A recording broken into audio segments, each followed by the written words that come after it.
¿Qué tal, amigos? Esto es Pensamiento Vivo. Este es su programa más, un episodio que promete mucho, muy interesante, que sé que a todos ustedes les interesa cualquier aspecto que pueda mejorar su estilo de vida y su bienestar. Y bueno, hoy tenemos a un invitado que nos va a hablar de algo que tiene también ya muchos años y que últimamente también tiene una tendencia de poder usarse como una herramienta de autoconocimiento y una herramienta de evolución, tanto en lo personal, las parejas, las empresas y todo. Y bueno, vamos a conocer más adelante. Y quiero presentar a Enrique. Enrique, ayúdanos para que te conozca el público. ¿Quién es Enrique de profesión y quién es Enrique también en cuanto al ser humano por ahí? Gracias Fernando, primero por invitarme aquí a tu programa, a tu podcast. Y bueno, ¿quién soy yo? Voy a empezar con una cita de Schopenhauer. Eh, un día está dormido en las vías en el andén del tren, esperando el tren, y llega un gendarme y le pica las costillas con la macana y le dice: ¿quién es usted? ¿De dónde viene y a dónde va? Y se levanta Schopenhauer así todo azarondeado y le dice: tengo toda mi vida preguntándome eso y quieres que te responda ahorita. Pues sí, de eso se trata mi búsqueda. Sí, sí. ¿Quién soy yo? Pues mira, te puedo responder que un poquito de mi trayectoria. Soy una persona en búsqueda continua. Tengo ahorita 63 años y los últimos 22 ya años ha sido esa búsqueda muy cercano al eneagrama, a veces un poco más, a veces un poco menos. Los últimos 9 o 10 años ha sido muy cerca del eneagrama, pero llevo ya 20 y tantos, 22 años estudiando el eneagrama. Y en esta búsqueda, bueno, si te platico un poquito mi desarrollo, yo estudié una carrera de ingeniería bioquímica, y como creo que muchos de joven creí que el éxito tenía que ver con dinero y logros profesionales, y me metí en ese viaje de desarrollo. Y por 14 años estuve muy enfocado en esa parte. Ahí estaba trabajando, pero yo no estaba vibrando ahí completamente. De hecho, yo digo que ahí me estaba muriendo. Sí. Y entonces empiezo una búsqueda, me salgo de ahí, intento una consultoría, no funciona, intento otra cosa, y finalmente me asocio con un despacho de consultoría en desarrollo ejecutivo, en evaluación y desarrollo ejecutivo. Para este momento ya he estudiado una maestría en alta dirección, había terminado una especialidad en calidad, una bola de cosas de ese rollo profesional, ¿no? Sí, sí, sí. Y me meto ahí y me dicen: ¿por qué no estudias la maestría en desarrollo organizacional? Le dije: pues porque aquí ya en este despacho hay muchos de egoístas. Les dije: ya otro más, ¿para qué quieres, no? Y entonces me metí a estudiar la maestría en desarrollo humano. Es una maestría en psicología humanista, en realidad. Okay. Y ahí me meto, empiezo a estudiar, se me estampa aquí todo esto, ya de una manera bastante escandalosa. Y me termino mi maestría, me preparo como terapeuta Gestalt, y en todo este proceso es donde empiezo a conocer herramientas como el eneagrama. Del eneagrama lo empecé a conocer de lado. No entré así de lleno, lo conocí por un amigo y gente que había estudiado con Claudio Naranjo, y tomé algunos cursos con ellos, y empecé cada vez a entenderle más que entenderle, a no entenderle, diría yo. Sí, porque creo que como todos los que empezamos a estudiar el eneagrama, entramos así como: ¿qué eneatipo soy yo? ¿Cuáles son mis mis rollos y qué tengo que hacer para mejorar, ¿no?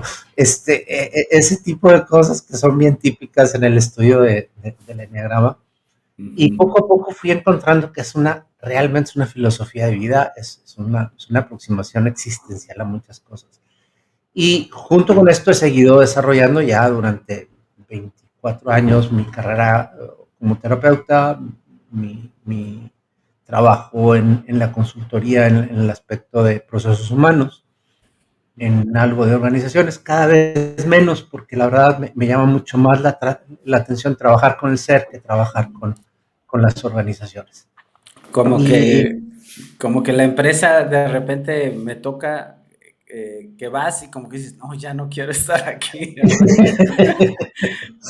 fíjate que sí, sí, no, porque hay cosas muy padres en la organización, pero es cada vez menos, o sea, cada vez es más difícil, más bien dicho, encontrar ese aspecto de conectar, porque usualmente, o sea, esta parte, yo lo entiendo, bueno, son organizaciones que están enfocadas hacia la productividad, hacia un reporte financiero cada tercer mes que le diga a los accionistas ya la bolsa que van bien y que todo esto, bueno, pues, obviamente están enfocados a otras cosas, ¿no? Y muy respetable eso y qué bueno que alguien se encarga de eso porque pues alguien se tiene que encargar de la economía, ¿no? Yo no estoy peleado con eso, simplemente digo, ah, caray, yo no estoy ahí vibrando del todo, ¿no? Y hay proyectos que agarro dentro de la organización que me siguen interesando. Ahorita estoy en un proyecto que llevo 14 años con ellos, en donde le invertimos un poco a la conciencia de las personas, ¿no? Entonces digo, ándale, eso sí me llama la atención, ¿no? O sea, esa parte me atrae. Como a manera Entonces, de consulta y coaching, me imagino, ¿no? Como para ir guiando las potencialidades de cada una de las fíjate que es personas. un taller que se diseñó, estas personas son unos muy cuidadosos del aspecto de la seguridad, tanto de las personas que trabajan dentro de la organización como hacia afuera. Cuidan muchísimo todo esto. Entonces ellos, la pregunta es que se hicieron fue, ¿cómo le hacemos para mejorar el aspecto de la seguridad? Y se dieron cuenta que cuando llegaron conmigo me dicen, es que nuestros colaboradores no tienen la mente en la tarea cuando hay accidentes. Le digo, obvio.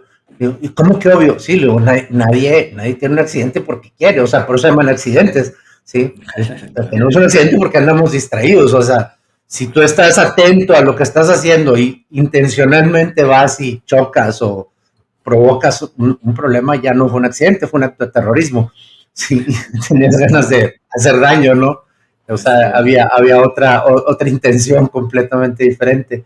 Ujú. Y entonces, ¿qué hicimos? Pues desarrollar, primero investigar, algo que me gusta mucho investigar, eh, qué era, o sea, qué eran las cosas que los distraían, y segundo, explorar cómo ayudar a estos colaboradores a que mantuvieran su atención en lo que estaban haciendo, ¿no? Y el resultante fue un taller que se ha impartido, ya es obligatorio en la organización. Y entonces, pues llevo 14 años dando este taller ya y no muy. Ok. Oye, Enrique, de repente me encuentro mucho, o quizás más seguido, quizás por sincronicidad, muchas de las personas que conozco que ya en edad madura se dedican o a la espiritualidad o al autoconocimiento o a esta parte de la evolución del ser. Muchos eran de bases científicas, es decir, yo soy ingeniero también, ¿Eh? entrevisté a otro compañero que también es ingeniero, tú eres ingeniero, o sea, y hay una constante, esta constante de caer presa en la sociedad, de querer hacer las cosas como dicen, y irnos por lo material, y tienes que estudiar algo por acá, y de repente algunos, porque no todos, nos damos cuenta de que estábamos equivocados, de que era, a lo mejor nos iba bien en algo que no nos gustaba hacer y de repente tienes que tomar esa decisión de darle un giro, en este caso, a la parte humana, ¿no? Yo también empecé dando cursos para empresas después de que me salgo como consultor, porque pues era lo que sabía hacer. y cada vez veo más que si no vas al ser, les enseñes lo que les enseñes, técnicas o no, pues si el ser no está convencido, no está limpio, no tiene esa apertura, esa flexibilidad, pues nada va a entrar, ¿no? Nada va a suceder. Y me da gusto escuchar de repente que no somos muchos, pero sí somos muchos locos. Fíjate que o sea, para mí ha sido pues, un proceso muy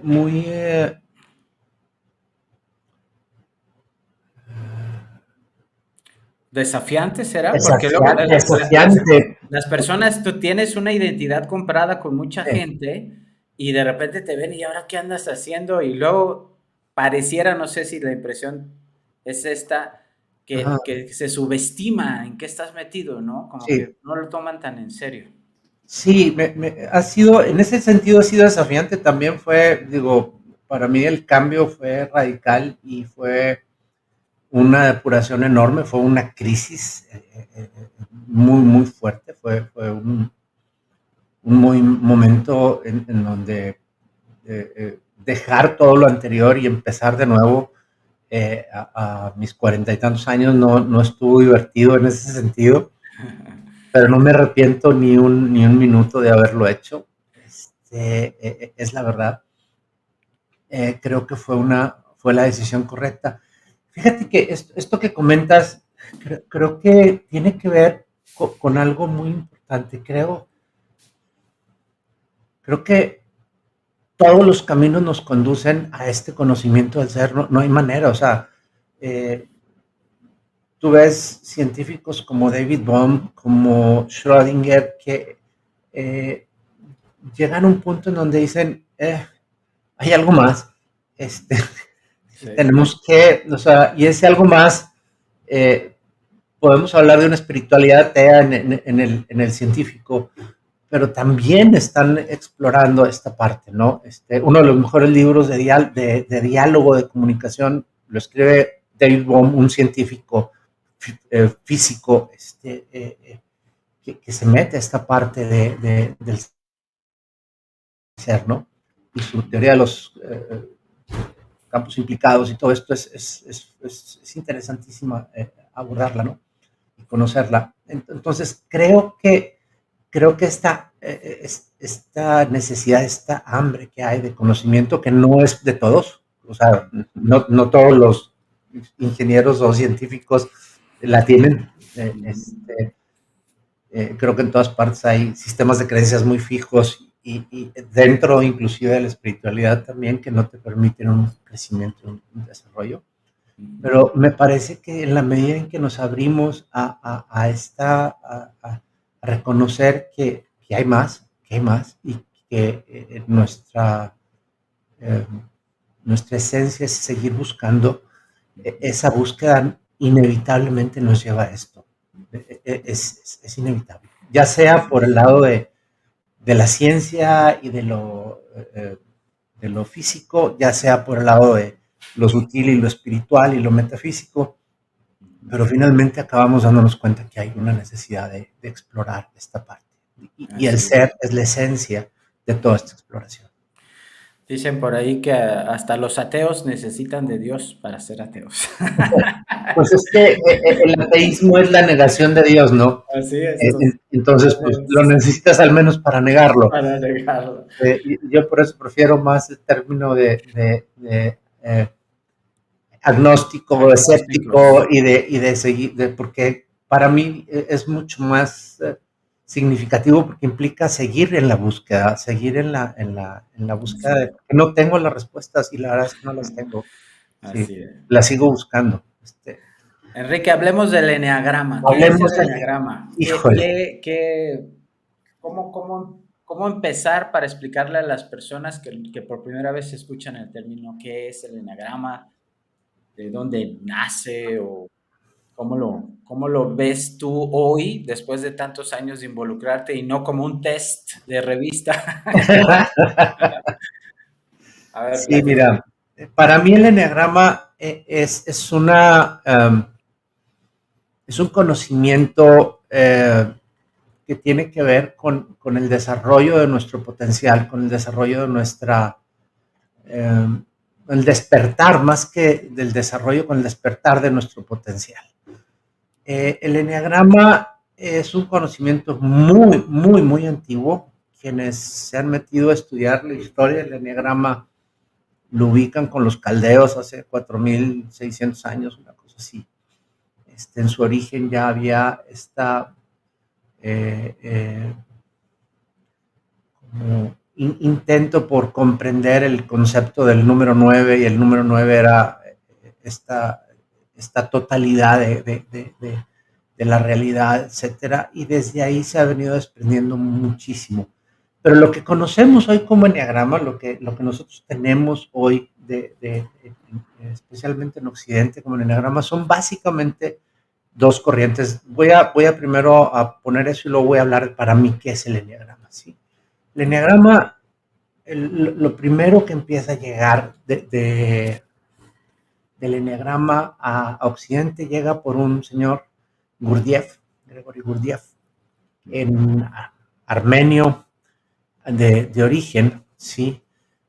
Allá por finales del siglo XIX, principios del siglo XX, ¿sí? Y este señor llega básicamente a Rusia, se involucra con centros teosóficos, especialmente con otra persona, Ouspensky, que fue otro gran promotor del enneagrama, ¿sí? Y entre ellos dos empiezan a desarrollar todo una escuela de conocimiento, de conocimiento en donde muchos más empiezan a involucrar. Bennett, Orash, Tomás y Olivia Hartman, y muchos más. Más adelante otra mujer, Janine de Salzman, que es finalmente la que hereda todo el conocimiento de Gurdjieff, porque con Ouspensky luego viene un rompimiento muy fuerte entre Gurdjieff y Ouspensky, al grado que no se vuelven a hablar en décadas. Y eso, Ouspensky es quien da continuidad como la del Cuarto Camino, ¿no? La escuela del Cuarto Camino que después así le pone a ciertos. Ouspensky es el que logra emigrar a los Estados Unidos y funda las escuelas del Cuarto Camino, efectivamente. En Europa se queda Gurdjieff y otros autores como Bennett, como Orash, insisto, como Janine de Salzman, siguen la tradición más de Gurdjieff. El Cuarto Camino, de hecho, es algo bien interesante. El concepto del Cuarto Camino es muy interesante porque hablamos mucho del Cuarto Camino, pero ¿qué es? Para Gurdjieff había niveles de ser humano. Originalmente les decía niveles de hombre, pero bueno, vamos a ser políticamente correctos. Sí, hoy estamos hablando de niveles de ser humano, ¿no? Y él hablaba de que había un ser humano máquina que básicamente respondía desde los instintos, había un ser humano que respondía desde sus emociones y había un ser humano que respondía desde el intelecto, los primeros tres caminos. El cuarto camino es la unificación de estos tres caminos en el camino de la conciencia. Ese es el cuarto camino. Y el trabajo de Gurdjieff siempre fue en este sentido. Él nunca habló, por ejemplo, de neatipos. Él nunca abordó el tema de tipologías de la personalidad. Él hablaba de centros y él hablaba de desarrollo del ser humano en este contexto, ¿no? Y promovía este desarrollo. Las enseñanzas que vienen de Gurdjieff van más encaminadas a este camino de integración del centro visceral, el centro emocional y el centro intelectual, de tal manera que se puedan unificar en un centro de conciencia que le permita al ser alcanzar ese cuarto camino o llevar ese cuarto camino. Que todavía hay otros tres caminos más elevados, ¿no? Tres niveles de ser humano más elevados. Entonces, este conocimiento llega efectivamente a, bueno, de Rusia con la guerra civil rusa y todo esto, andan luego migrando, acaban en Francia. Gurdjieff nunca pudo entrar a Inglaterra por problemas ahí de que decían que era espía ruso y no sé qué rollo. Entonces, hay una bola de chismes bien raros que están interesantes así como para una plática de café. La cuestión es que Uspensky es el que migra hacia Estados Unidos y es el que logra esta divulgación en los Estados Unidos. No junto con otros, pero Uspensky fue la cabeza. Y más o menos a mediados del siglo pasado, los finales de los 50, llega un tipo que se conecta con algunas personas en los Estados Unidos, sí, de nombre Oscar Ichazo. Oscar Ichazo trae conocimiento del eneagrama desde los sufis, ¿sí? Desde la corriente sufi, que son estos místicos del Islam, ¿sí? Y él es el que trae el conocimiento del eneagrama de la personalidad. Okay. Empieza a haber una serie de talleres que duraban de inmersión total al menos 30 días, ¿sí? Y ahí Claudio Naranjo, Helen Palmer, Rizzo, Hudson y todos estos grandes autores se involucran y empieza la divulgación del eneagrama de la personalidad. Okay. Sí, hay una tercera corriente que se sabe poco, pero parece ser que los jesuitas tenían conocimiento del eneagrama desde el siglo XVI, probablemente, pero lo guardaban como algo, como un conocimiento hermético dentro de la orden, y mucho después empezó a salir su conocimiento del eneagrama, lo que los jesuitas tenían. Hasta la fecha sigue siendo algo que como llega nada más así de tangencialmente. Entonces, el eneagrama viene de todo esto y esta parte es lo interesante porque llega de dos lados y llega con dos intenciones diferentes. Mientras que Gurdjieff habla de un desarrollo, ¿sí? Y no nada más del ser humano, sino de la sociedad humana completamente basada en el eneagrama. Ichazo y sus discípulos, especialmente Claudio Naranjo, establecen todo un modelo de eneagrama de la personalidad, que es lo que conocemos más, es lo que más se ha divulgado, es lo que más se ha extendido, es lo que es donde hay más escrito, donde hay más información, sí, y donde tenemos, bueno, una cantidad de cosas ahí muy interesantes, porque también ha habido, así como chisme, guerras entre